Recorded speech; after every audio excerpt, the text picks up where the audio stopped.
The solutions subject matter expert covers a multitude of roles. Mine in particular looks at things like design thinking and user experience.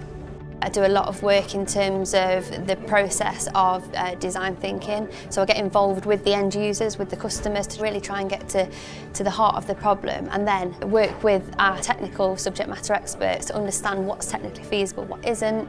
So I could do things from wireframing, prototyping.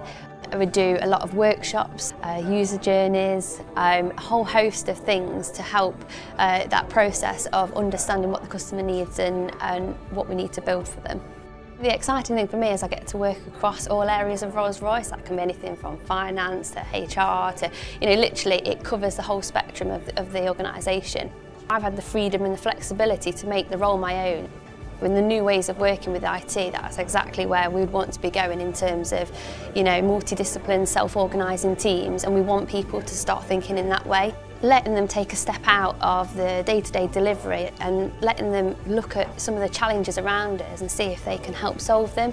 And for me, innovation, as well as the nice shiny stuff, it's all about actually just bringing things together that already exist to create value that wasn't there before. The culture of our team's amazing. We've got a really diverse team. Do a lot of things like STEM events, Women in IT events, and it's great to be able to get involved with that and have the company endorse all of those things as well. It's a really exciting time to join because we are at a turning point in the way that IT are approaching things. I'm excited because we can shape things and shape the way that the future is. I absolutely love my job.